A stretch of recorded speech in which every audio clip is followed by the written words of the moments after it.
ભાવનગર મહાનગરપાલિકાની ward number 3 વડવાડમાં પેટા ચૂંટણીની આજે મતગણતરી યોજાઈ હતી, જેમાં ફરી એકવાર ભારતીય જનતા પાર્ટીના ઉમેદવારનો વિજય થયો છે। ભાજપના ઉમેદવાર અમરસિંહભાઈ ચુડાસમાએ કોંગ્રેસના હિંમતભાઈ મેણિયાને 3014 મતે પરાજય આપ્યો છે, જેને લઈને ભારતીય જનતા પાર્ટીના આગેવાનો અને કાર્યકર્તાઓમાં ઉત્સાહ જોવા મળ્યો। ભારતીય જનતા પાર્ટીના કાર્યકર્તાઓ આગેવાનો મતગણતરી કેન્દ્રે ઉમટી પડ્યા હતા, જેમાં ભાવનગર પશ્ચિમના ધારાસભ્ય અને પૂર્વ શિક્ષણ મંત્રી જીતુભાઈ વાઘાણી પણ ઉપસ્થિત રહ્યા હતા અને તેમણે વિજેતા ઉમેદવારને શુભેચ્છા પાઠવી હતી। ન્યૂઝ9 ગુજરાતી સાથે અલ્પેશ ડાભી, ભાવનગર। સમગ્ર રાજ્યની અંદર નગરપાલિકા કોર્પોરેશનની પેટા ચૂંટણી, તાલુકા પંચાયતની પેટા ચૂંટણી એમનું રિઝલ્ટ આવ્યું છે।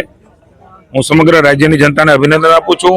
માનનીય નરેન્દ્રભાઈ મોદીના નેતૃત્વની અંદર જે પ્રકારે પ્રજાના વિકાસના કાર્યો થઈ રહ્યા છે, જે પ્રકારે સ્વીકૃતિ મળી રહી છે, એ જ પ્રકારે માનનીય મુખ્યમંત્રી શ્રી ભૂપેન્દ્રભાઈ પટેલના નેતૃત્વમાં ગુજરાતમાં જે પ્રકારે વિકાસની ઊંચાઈઓ સર કરીને એક સહજ, સરળ અને મક્કમ મુખ્યમંત્રી તરીકેની સ્વીકૃતિ ભારતીય જનતા પાર્ટીના નેતૃત્વમાં આદરણીય નડ્ડાજી, આદરણીય અમિતભાઈ શાહ, CR પાટીલજી વગેરેના નેતૃત્વની અંદર ગુજરાત રાજ્યના રિઝલ્ટે સાબિત કર્યું છે કે જનતાની પ્રેમ અને જનતાની સ્વીકૃતિ એ ભારતીય જનતા પાર્ટી એમના નેતૃત્વ ઉપર છે। સમગ્ર રાજ્યમાં જળહળતો વિજય, કોંગ્રેસનો સફાયો એ જ બતાવે છે। આવનારી કોર્પોરેશન, તાલુકા, જિલ્લા પંચાયતની ચૂંટણીમાં જીતનો પાયો નાખ્યો છે અને 29ની વિધાનસભાની જીત પણ સુનિશ્ચિત આ ચૂંટણીએ કરી છે। ભાવનગર મહાનગરમાં પણ એક એવો વોર્ડ 3 નંબરનો વડવા બવોર્ડ તરીકે ઓળખાય છે। ભાઈ અમરસિંહભાઈ ચુડાસમા પૂર્વે પણ કોર્પોરેટર રહી ચૂક્યા છે। પુનઃ એકવાર ભારતીય જનતા પાર્ટીના શીર્ષસ્થ નેતૃત્વ અને શહેર ભારતીય જનતા પાર્ટીએ એમને ટિકિટ આપી। આજે 3000 થી પણ વધારે મતો લઈને જીત બતાવે છે। આપ સૌ જાણો છો ભાવનગરના લોકો, આ વોર્ડ એ ટેસ્ટ કેસ છે। આ વોર્ડ એ કોંગ્રેસનો વોર્ડ ગણાતો, કોંગ્રેસનો મત વિસ્તાર એ પશ્ચિમ વિસ્તાર મારો મત વિસ્તાર ગણાતો। જનતા જનાર્દને ભારતીય જનતા પાર્ટીને સ્વીકારીને, ચાહે મુસ્લિમ હોય, ચાહે દલિત હોય, ચાહે અન્ય સમાજ હોય, એમણે જબરજસ્ત જીત અપાવીને કોર્પોરેશનનો ભાવનગરનો પાયો અને 29મી 27માં પશ્ચિમ વિધાનસભાનો પાયો પણ આજથી જ વડવા બની જનતાએ નાખ્યો છે। લોકોનો હું ઋણ સ્વીકાર કરું છું, આભાર માનું છું।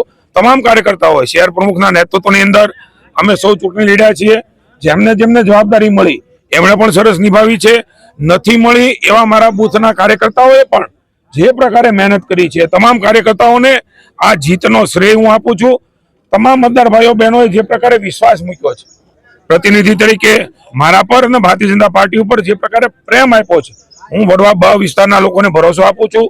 વિકાસની નવી ઊંચાઈઓ ભાઈ અમરસિંહભાઈના નેતૃત્વમાં અમે જારી રાખીશું અને આગામી કોર્પોરેશન પણ ભારતીય જનતા પાર્ટી લોકોના આશીર્વાદથી જીતવાની છે।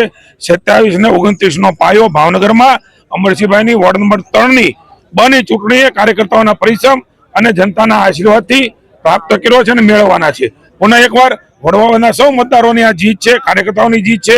આ શ્રેય હું કાર્યકર્તાઓને મતદારોને આપું છું। અરે વડવા બ વોર્ડની પેટા ચૂંટણીમાં અમારા મતદારોએ જે મને ભવ્ય વિજય અપાવવા માટે ખૂબ સહકાર આપ્યો છે। અમારા સાંસદ નીમુબેન, અમારા ધારાસભ્ય જીતુભાઈ, અમારા શહેર પ્રમુખ અભયભાઈ અને અમારે સંગઠનની તમામ કાર્યકર્તાઓ, 13 વોર્ડના કાર્યકર્તાઓ, વડવા બ વોર્ડના કાર્યકર્તાઓ અને વડવા બ વોર્ડના મતદારોનો હું આ તકે ખૂબ ખૂબ આભાર વ્યક્ત કરું છું।